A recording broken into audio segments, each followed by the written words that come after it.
Good morning, Ms. Lozada, or should I say Councilwoman Lozada. You are no longer Councilwoman-elect. You were sworn in along with a new class of newly elected council members for Philly. First of all, how are you? I'm fantastic. I'm feeling great this morning. I'm excited to be here.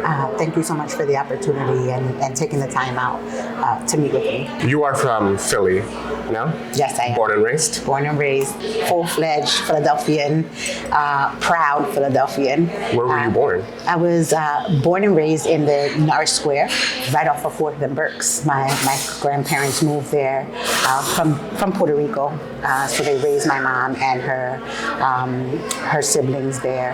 And when my parents got married, they also lived literally right around the corner. And so I was in that community until I was about 6. And then I moved to the Hunting Park community where I spent most of my childhood. You know, I come from a family who my mom lived at home and raised us until my younger sister started school.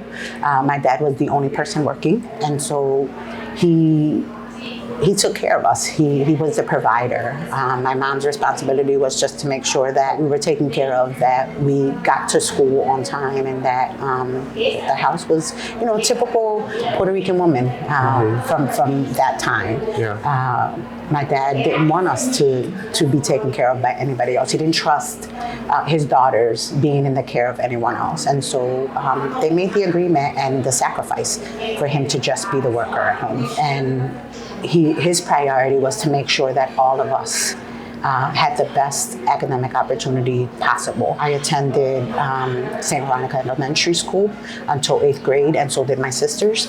And after that, I went on to Little Flower. My parents have had to take loans in order for us to be able to stay in Catholic school, not only because he felt like that was the best education for us, but because it was part of our faith. And because we were not that family that had the latest name brands and was up in fashion. If you saw me with one outfit, you saw my 2 sisters with the same outfit in a different color. Because that's all mom and dad could give us, right? They were sacrificing to do other things.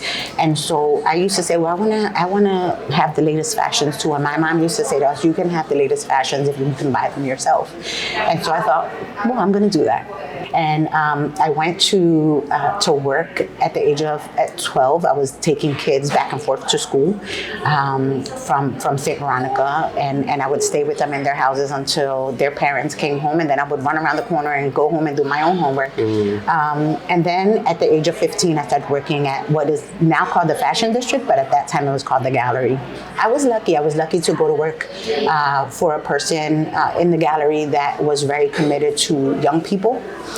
His name was Ralph Mundy, and he exposed me to the work environment. He talked about responsibility and opportunity all the time. Having my dad at home with one message and him at work with the same, hearing those messages in school, right? Because I was in 9th grade when I started to work in the gallery. All of those people in my life at that time pouring into me, I think have gotten me to where I am. And I consider myself fortunate because in my community at that time, not everyone had those same opportunities. Not everyone had people pouring into them that way. And I said, I'm gonna do something. I'm gonna figure something out. So I went to a technical school called Applied Institute, and it was a 2-year and 18-month program where I would get an associate's degree in business technology. And I thought, this will be enough. This is good. So I did that. I graduated top of my class with honors, and I immediately started working right out of that program. I started working for a bank called Continental Bank, and it was my first real experience in corporate America. And I worked there for a few years, became a manager of that department as well. And then I went to work for the Multicultural Affairs Congress, which is part of the Philadelphia Convention and Visitors Bureau, as an executive assistant to the executive director, Tanya Hall. I've been really fortunate in all of my jobs because the people that I have worked with have been people who have always been nurturing. Mr. Mundy wasn't there to hold my hand and to encourage me, and but through him, I learned what customer service was. His teaching and my dad's hard work have carried me through every position that I worked in, because every position has been about serving people.